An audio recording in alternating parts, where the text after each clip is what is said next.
नमस्कार साथियों, जय हिंद। स्वागत है आपका एक बार फिर ज्ञानंगा स्टडी के यूट्यूब चैनल पे। हमने आपसे टेलीग्राम और व्हाट्सएप के माध्यम से क्वेश्चन पूछा था, जिसमें बहुत सारे बच्चों ने तरह तरह के क्वेश्चन दिए। बहुत सारे कुछ बच्चे जो है इस क्वेश्चन को लेकर कंफ्यूज भी हो गए। ये क्वेश्चन का आंसर जो है, क्या आंसर है, क्या इसके पीछे कॉन्सेप्ट है, हम एक चीज़ें समझेंगे। ये क्वेश्चन आसान नहीं है, इतना समझ लीजिएगा आप। देखने में भले से आसान लग रहा है, लेकिन इसके पीछे एक जो गणित है वो एक कमाल की है।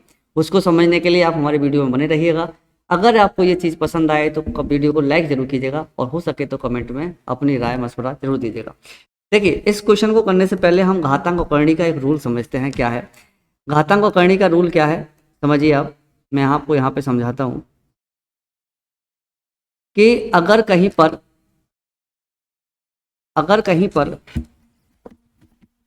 पर अंडर रूट ए प्लस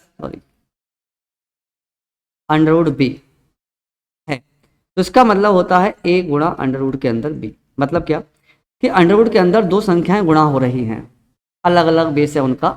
अगर वो संख्याएं गुणा हो रही हैं तो उन दोनों को एक जगह इकट्ठा करके बड़ा अंडर मतलब एक दूसरा अंडर रूट लगा के उन दोनों संख्या में गुणा कर देते हैं। एग्जाम्पल रूप से समझें तो अंडर रूट 3 गुणा अंडर रूट 2 है, तो इसको हम एक जगह लिख के अंडर रूट 3 दूनी 6 कर देंगे, बशर्ते वैल्यू जो बेस वैल्यू बराबर होना चाहिए।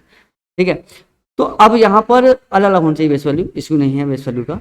अब यहाँ पर तीन कहीं पर लिखा हुआ है 5 गुणा अंडर रूट 6, तो उसको लिख सकते हैं अंडर रूट के अंदर 5 गुणा 6, 5 अंक कितना अंडर रूट में 30, बिल्कुल लिख सकते हैं, बिल्कुल सही आंसर है। अब यहाँ पे इतना समझने के बाद आपको क्या रहेगा, आपको एक चीज़ समझनी पड़ेगी। अगर ये दोनों जो संख्या है, ये दोनों जब ही लिख सकते हैं, जब ऐसा कब लिखा जा सकता है, इतना आप समझिए। जब दोनों संख्याएं प्लस में है या दोनों संख्याएं माइनस में होंगी तो नहीं लिखी जा सकती, एक प्लस में और एक माइनस में। अगर कहीं पर ये लिखा हुआ है माइनस का 5 गुणा अंडर रूट 6, 6 प्लस का है और 5 माइनस का है, इसको आप लिख सकते हो 5 छंग 30, और ये हो जाएगा अंडर रूट का 30, बिल्कुल हो जाएगा। ठीक है, कहीं पे लिखा हुआ है 5 अंडर रूट प्लस का गुणा में और 6 अंडर रूट माइनस का, इसको आप लिख सकते हो छंग 30, और ये हो जाएगा माइनस का 30, बिल्कुल लिख सकते हो। लेकिन कहीं पर दोनों संख्याएं ही माइनस में आ गई तो आप इसको अंडर रूट 30 प्लस का माइनस माइनस नहीं लिख सकते, आप इसको इस तरीके से नहीं लिख सकते। यही यहाँ पे लॉजिक है, यही इसका अपवाद है, बस इतना समझ लो। ठीक है, यही इसके पीछे गणित है। क्या है इसका रीजन, मैं आपको अभी बताता हूँ। ठीक है, अगर संख्याएं एक जैसी हैं, संख्या अलग अलग हैं, और दोनों में से किसी एक पे प्लस है एक पे माइनस है, तो आप लिख लो अलग एक जगह। दोनों पे प्लस है तब भी आप लिख लो, लेकिन अगर एक पे माइनस एक पे प्लस है तो आप दोनों को इस तरीके से नहीं लिख सकते। ठीक है, उसके पीछे का रीजन क्या है समझिए। देखो, जो माइनस वाली संख्या होती हैं अंडर रूट के अंदर, इतना समझिए, संख्याएं दो प्रकार की होती हैं। कॉम्प्लेक्स नंबर की मैं बात करूं, कॉम्प्लेक्स नंबर जो होता है ये दो प्रकार के होते हैं। एक तो होते हैं रियल नंबर, और एक होते हैं आपके इमेजिनरी नंबर। इमेजिनरी नंबर मतलब बोले तो काल्पनिक संख्याएं, और एक होती हैं रियल नंबर मतलब वास्तविक संख्याएं। वास्तविक संख्या वो होती हैं जो वास्तव में इनकी वैल्यू होती है नंबर लाइन पर, इनको हम प्रेजेंट कर सकते हैं। जीरो से शुरुआत होती है इनकी, प्लस का 1 माइनस का 1, उनके बीच में दशमलव वाली संख्या सब वास्तविक होती हैं। भिन्न वाली संख्याएं सब वास्तविक होती हैं। परमेय अपरमेय सम विषम भाज्य भाज्य सब वास्तविक होती हैं। तो काल्पनिक संख्या कौन सी होती है? जो संख्या अंडरवुड के अंदर हैं और अंडरवुड के अंदर उनमें माइनस है, समझ लो वो संख्याएं आपकी वास्तविक नहीं है, वो काल्पनिक है। अंडरवुड के अंदर आने वाली संख्या माइनस के साथ, बाहर अगर माइनस आ रहा है किसी के, माइनस अंडरवुड का 4, तो ये काल्पनिक नहीं है, ये वास्तविक है। अगर अंडरवुड के अंदर माइनस आ रहा है तो समझ लो संख्या इमेजिनरी है, काल्पनिक है, क्योंकि इस तरह की संख्या हो ही नहीं सकती, इसलिए इसको हम सिर्फ कल्पना कर सकते हैं। इसीलिए कल्पना के आधार पर इसको नाम दिया गया इमेजिनरी नंबर या फिर काल्पनिक। इमेजिनरी नंबर आई से शुरू होने के साथ साथ इसको आई से डिपेंड करते हैं, और आई को हम बोलते हैं आयोटा। क्या बोलते हैं इसको? आयोटा।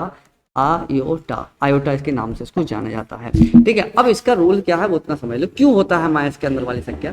ठीक है, तो अब कहीं पर भी आप एक चीज ध्यान दीजिए कि मैं अभी आपसे पूछूं प्लस के 2 का स्क्वायर कीजिए तो आप कहोगे 2 का स्क्वायर 4 होता है, माइनस के 2 का स्क्वायर कीजिए तो इसका स्क्वायर भी कितना होता है? 4 होता है, नॉर्मल सी बात है।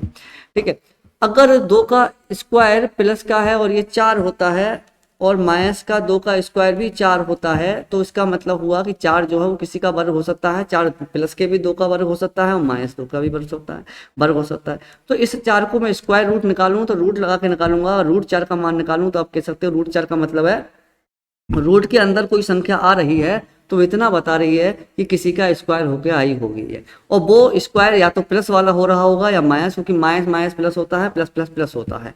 तो ये √4 जो है ना, ये या तो प्लस का होगा या तो ये माइनस, इसलिए हम इसको प्लस माइनस दोनों ही कर लेते हैं। ठीक है, दूसरी बात, क्योंकि ये हमें नहीं क्या पता ये कि किसका आ रहा है, प्लस का 1 आ, प्लस का 2 का स्क्वायर किया गया है, माइनस का 2 का स्क्वायर किया गया है। ठीक है, इसी बेस पे हम ये देखें कि जो काल्पनिक संख्या है इसके अंदर माइनस होता है, और ये जो माइनस क्यों आया, क्यों भाई अंडरवुड के अंदर माइनस आ ही नहीं सकता। क्यों नहीं आ सकता? क्योंकि किसी प्लस वाली संख्या का आप स्क्वायर करोगे तो भी वो प्लस में आएगा, माइनस वाली संख्या का स्क्वायर करोगे तो भी वो प्लस में आएगा। तो इसका मतलब है कि अंडरवुड के अंदर आने वाली संख्या प्लस में आ रही है, तो आप अंडरवुड के अंदर माइनस ला ही नहीं सकते। ठीक है, प्लस माइनस के अलावा तीसरा साइन तो कोई होता नहीं है प्लस माइनस के बीच का।